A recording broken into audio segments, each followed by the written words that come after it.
नमस्कार दर्शकों, जी times news 24 live में आपका स्वागत है। मैं हूं आर पी शर्मा और आप देख रहे हैं आज के मुख्य समाचार। योगी सरकार सड़क सुरक्षा को लेकर करने जा रही है काम, 10 करोड़ करेगी खर्च। योगी सरकार ने परिवहन निगम की बसेस के माध्यम से सड़क सुरक्षा को लेकर जागरूकता और प्रचार प्रसार किए जाने का निर्णय लिया। निगम के बसेस के पीछे सड़क सुरक्षा के स्लोगन और संदेश लगाए जाएंगे, जिससे बड़े पैमाने पर लोग सड़क सुरक्षा के विषय में जागरूक हो सके। इसके लिए परिवहन निगम को 10 करोड़ रुपए आवंटित किए जाएंगे। फ्री राशन वितरण की आ गई डेट, जाने इस माह कब तक मिलेगा गेहूं चावल। फ्री वितरण की डेट आ गई है। इस माह राशन का निःशुल्क वितरण 14 मई से 29 मई के बीच होगा। लखनऊ के डीएसओ विजय प्रताप सिंह ने बताया कि पात्र गृहस्थी कार्ड धारकों को प्रति यूनिट 2 किलो गेहूं व 3 किलो चावल मिलेगा। वहीं अंत्योदय कार्ड धारकों को 14 किलो गेहूं और 21 किलो चावल का निःशुल्क वितरण किया जाएगा। कार्ड धारकों को पोर्टेबिलिटी की सुविधा उपलब्ध रहेगी। आधार प्रमाणीकरण के माध्यम से राशन नहीं पाने वाले कार्ड धारक वितरण के अंतिम दिन 29 मई को मोबाइल ओटीपी वेरिफिकेशन के जरिए निःशुल्क राशन प्राप्त कर सकें।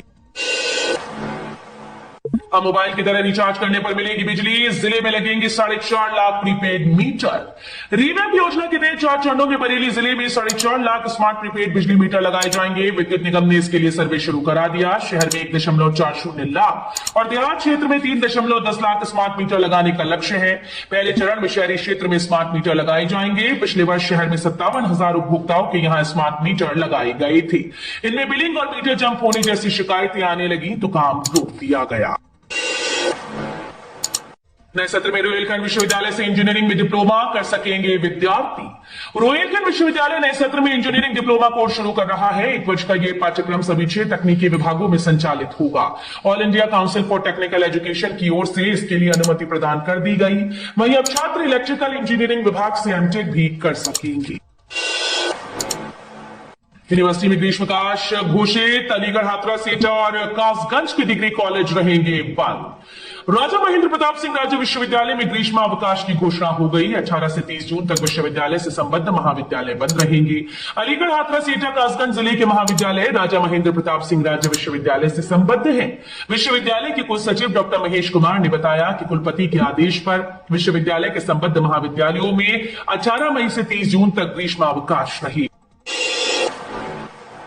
संविधान की किताब दिखाकर बोले राहुल, इसकी रक्षा कर गरीबों को दिलाएंगे हक। चौथे चरण का चुनाव प्रचार खत्म होने से एक दिन पहले हुई इंडिया गठबंधन की रैली में कांग्रेस के पूर्व अध्यक्ष राहुल गांधी खूब आक्रामक दिखे।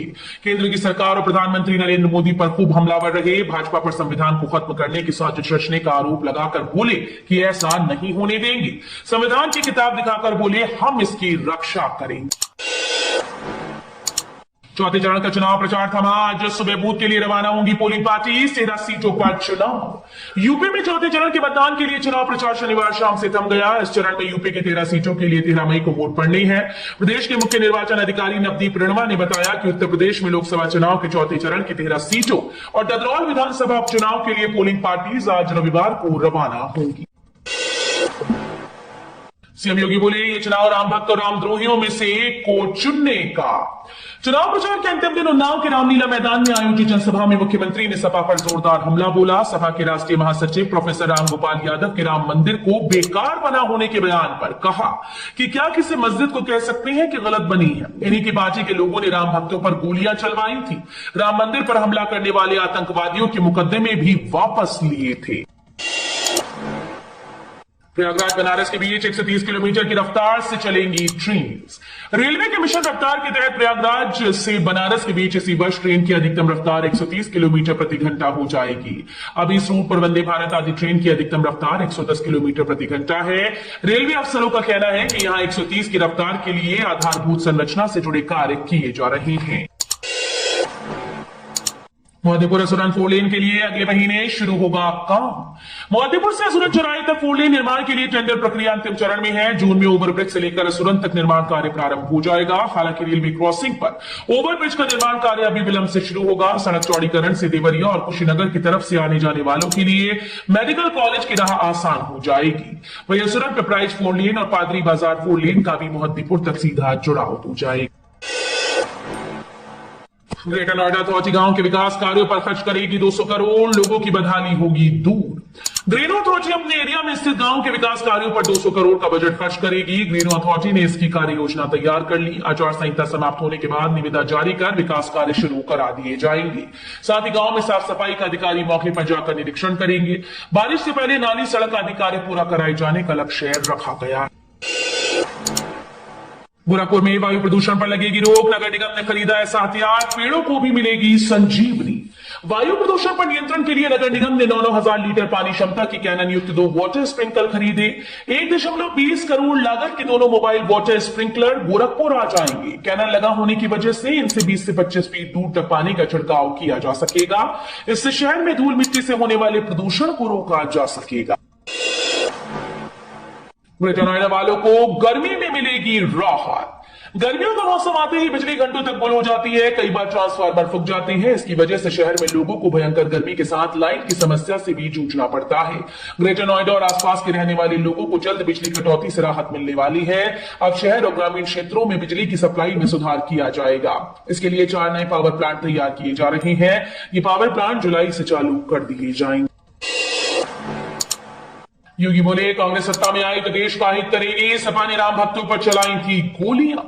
लोकसभा चुनाव के 4थे चरण के प्रचार के अंतिम दिन मुख्यमंत्री योगी आदित्यनाथ कानपुर पहुंचे हैं। यहां बाबूपुरवा सेंट्रल पार्क के दवई नगर में लोकसभा प्रत्याशी रमेश अवस्थी और अकबरपुर सीट से प्रत्याशी देवेंद्र सिंह भोले के पक्ष में जनसभा कर रही हैं। सीएम योगी की जनसभा मंच में तृणमूल कांग्रेस के प्रदेश अध्यक्ष प्रेमलता समेत छात्र संघ नेता पीयूष सिंह और आलोक पांडे अक्खड़ भाजपा में शामिल हुए। बेसिक के शिक्षकों को ईयर लेने में आ रही दिक्कत, 4 साल से पूरा नहीं हो पाया ये काम। मानव संपदा पोर्टल को शुरू हुए 4 वर्ष हो गए, लेकिन प्रदेश के कई जिलों में अधिकारी अभी तक शिक्षकों की अर्जित अवकाश को अपडेट नहीं कर पाए। ईएल अपडेट न होने के कारण शिक्षक इसका लाभ नहीं ले पा रहे। किसी शिक्षक की अर्हता से काफी कम 1-2 अर्जित अवकाश ही दिख रहे हैं, तो किसी की निर्धारित अवकाशों से छुट्टियां नजर आ रही हैं। लखनऊ में अकबरनगर के सभी मकानों पर अब चलेगा बुलडोजर। सुप्रीम कोर्ट ने लखनऊ के अकबरनगर क्षेत्र में अनाधिकृत निर्माणों के खिलाफ लखनऊ विकास प्राधिकरण द्वारा की जा रही तोड़फोड़ की कार्रवाई में हस्तक्षेप से इनकार कर दिया। हालांकि शीर्ष अदालत ने साफ कर दिया कि किसी भी झुग्गीवासी को वैकल्पिक आवास दिए बगैर बेदखल नहीं किया जाना चाहिए। एजीए ने कुकरेल नदी के डूब क्षेत्र में बनी झुग्गियों को खाली करने का आदेश दिया था। तेजस्वी सूर्या बोले, भाजपा सरकार में बुंदेलखंड में बही विकास की गंगा, कांग्रेस और सपा परिवारवाद को बढ़ा रही। हमीरपुर जिले में बरुआ सुबेरपुर कस्बे के स्टेशन मार्ग में युवा सम्मेलन को संबोधित करने आए भाजपा युवा मोर्चा के राष्ट्रीय अध्यक्ष तेजस्वी सूर्या ने कांग्रेस के पूर्व अध्यक्ष राहुल गांधी और सपा के राष्ट्रीय अध्यक्ष अखिलेश यादव पर हमला बोला। लोकसभा चुनाव को लेकर नेपाल सीमा 7 घंटों के लिए सील, मालवाहक ट्रक्स की लगी कतार। लखीमपुर खीरी जिले में 13 मई को मतदान होना है। इसको लेकर 7 घंटों के लिए नेपाल सीमा सील कर दी गई। शनिवार को एसएसबी व नेपाल एपीएफ ने बॉर्डर पर कड़ी निगरानी रखी। महानगरों से लौटे नेपाल जाने वाले लोग जहां जंगल रास्ते से होकर नेपाल पहुंचे, वहीं भारतीयों को सीमा सील होने से बॉर्डर से लौटा दिया गया। सीमा बंद होने से गौरीफंडा बॉर्डर पर मालवाहक वाहनों की भी लंबी लाइन लग गई। मायावती बोली, अगर ईवीएम में गड़बड़ी ना हुई तो नहीं आएगी मोदी सरकार। श्रावस्ती जिले के कटरा के पर्यटन मैदान में शनिवार को बसपा की ओर से जनसभा का आयोजन हुआ, जिसमें बसपा सुप्रीमो पूर्व मुख्यमंत्री ने मंडल स्तरीय प्रत्याशियों के समर्थन में जनसभा को संबोधित करते हुए उन्हें जिताने की अपील की। इस दौरान उन्होंने सपा, भाजपा व कांग्रेस पर जमकर हमला बोला। जनसभा में बसपा सुप्रीमो पूर्व मुख्यमंत्री मायावती ने कहा कि केंद्र सरकार जो निःशुल्क खाद्यान्न दे रही है वो अपने पैसे से नहीं बल्कि आपके ही टैक्स के पैसे से दे रही है। रोड शो के जरिए कार्यकर्ताओं में जोश भरा गए अखिलेश बोले, आने वाली पीढ़ियों का भविष्य तय करेगा चुनाव।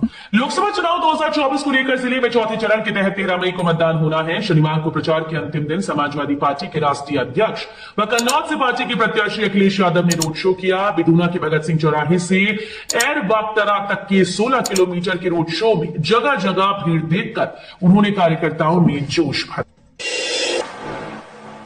यूपी के शहर में 10 साल तक कोई विभाग नहीं खोद सकेगा सड़क, निर्माण से पहले ही पूरा करना होगा ये सब काम।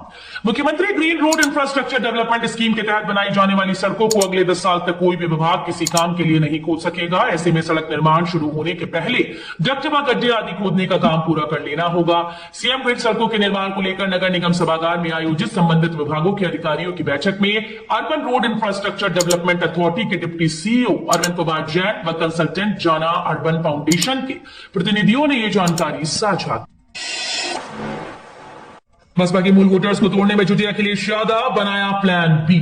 3 चरणों के चुनाव के बाद अब बची 54 सीटों पर सपा की नजर वंचित मतदाताओं पर टिक गई। सपा खासतौर पर बसपा के मूल वोटर्स को अपने पाले में लाने की कोशिश कर रही है।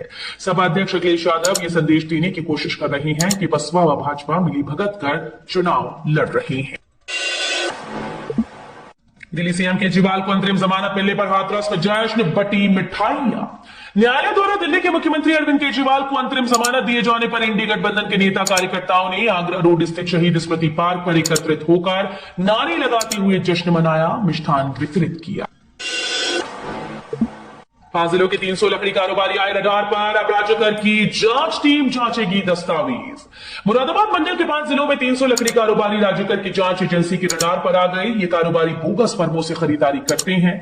राजकर अपर आयुक्त का मानना है कि जांच के कारण अभी 50% सुधार आया है। एयरपोर्ट अथॉरिटी ऑफ इंडिया में नौकरी पाने का अवसर, बिना परीक्षा होगा चयन। एयरपोर्ट अथॉरिटी ऑफ इंडिया में नौकरी पाने का सपना हर किसी का होता है। अगर आप भी इस सपने को देख रहे हैं तो AAI ने कंसल्टेंट, जूनियर कंसल्टेंट और एसोसिएट कंसल्टेंट के पदों के लिए भर्तियां निकाली। जो भी इन पदों पर आवेदन करने के इच्छुक व योग्य हैं वो आधिकारिक वेबसाइट aai.aero के माध्यम से अप्लाई कर सकते हैं।